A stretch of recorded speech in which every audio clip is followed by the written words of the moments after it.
Hello, Ryan here, AK Mac, and welcome. So on the most recent ATV, we got a ship shape with an update for the Aegis Reclaimer. I just want to break down into what we saw of the ship and what we saw of the salvage mechanic and what it may entail. Aesthetically, it looks like and feels very grimy and sweaty. They said it's very similar style to and feel to the Nostromo from Aliens. It's got two huge arms on the side, which are the VTOL thrusters, which doubles up as the landing skids. These skids have large compressions as well, allowing it to settle and auto-adjust for almost all sorts of terrain. It looks completely different in the air as well compared to when it's landed due to the VTOL thrusters. And size-wise, it's about 150 meters in length with a similar width and 50 to 60 meters high.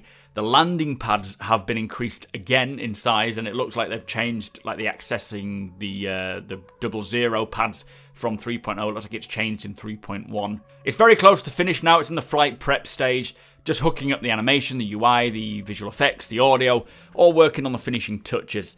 Now, the claw and the salvage gameplay won't be ready for 3.2, but it'll still be a lot of fun to play with, and I just can't imagine what we're going to get up to on videos and streams and all sorts. So what I really like about this ship's interior is that it's broken into decks. Now, each deck is accessible via kind of a service elevator. The elevator also takes you to the exterior, and it looks like it's about large enough to hold up to about 10 people.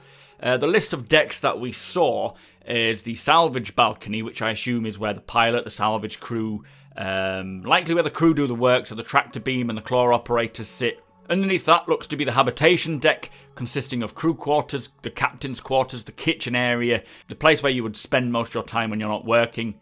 Underneath this is the salvage processing. Now, this is the area which takes the salvage pieces and grinds them into a smaller chunk to sell them on. Again, it feels really gritty, a bit dangerous, a bit sweaty. From there is the salvage hold. Now, this, I assume, is the area where either the processed salvage is held until fed into the grinder, or the area which stores the processed salvage ready to be sold on.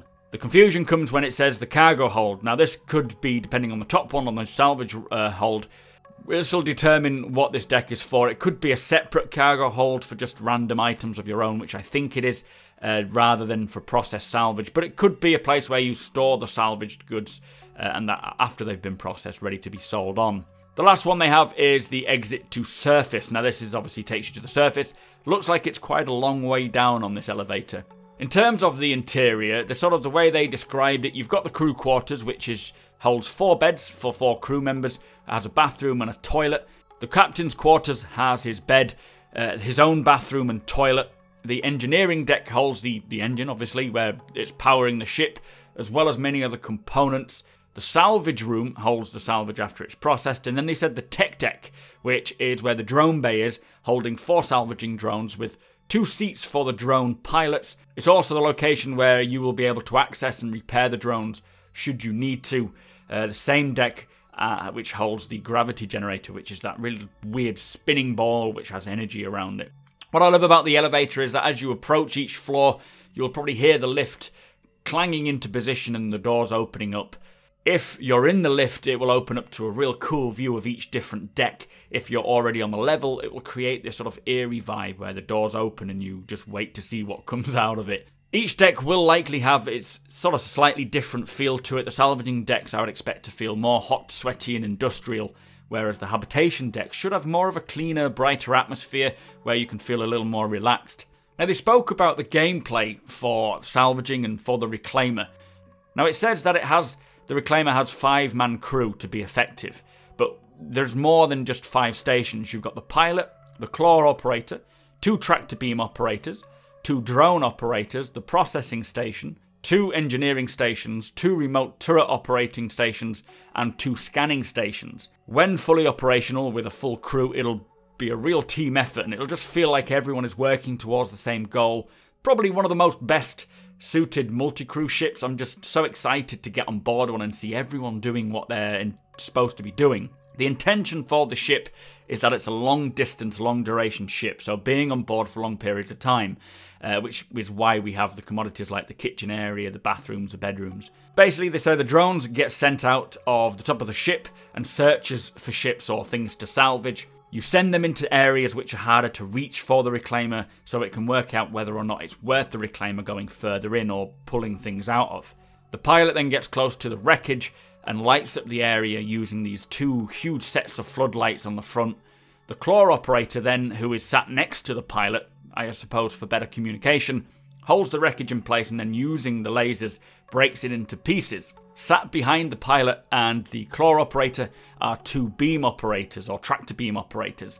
These guys then tractor in the pieces into the processing room, and then the processing room grinds these pieces into smaller, more manageable pieces, which are then fed into the salvage container units at the back, which is where it gets held until you get to a place where you can sell them. Now, the salvage career route is going to be one of the most interesting paths, they say, finding salvage, processing it, and then selling it on, going to work and reaping the benefits. I'm most excited for this type of gameplay. Plus, you never know what you may find on board of a ship. You may just want to go on and get the weapons. You may want to strip it of little finite pieces. They did say they still need to figure out certain features for the Reclaimer, like how the claw will work and how does it get crushed into the sort of salvage, get processed and all the sort of things. These are little finite details they need to work out, which they will be working on. But personally, this is probably my most anticipated ship. I'm not a combat kind of guy. I'm more industrial. I want to have a crew or be a member of a crew on board one of these ships. The gameplay it entails and the sheer scale of it just excites me, and I can't wait to get in and exploring it. We'll do a tour on YouTube. I'll also take a good look at it on Twitch, so make sure you're following me on there. I don't own one. I know a few people who do, but I do look forward to working on one and eventually picking one up of my own. I'd love to own one day, and then having my own crew earning some money in the verse. Let me know what your thoughts are on the Reclaimer, guys. Do you like it? Do you not like it? What are your thoughts on this ship? What are you most excited about? Make sure you hit that like button, guys. It really helps me out. Hit that subscribe button as well for more Star Citizen content. Follow me over on Twitch, Twitter and Instagram, and I shall see you next time.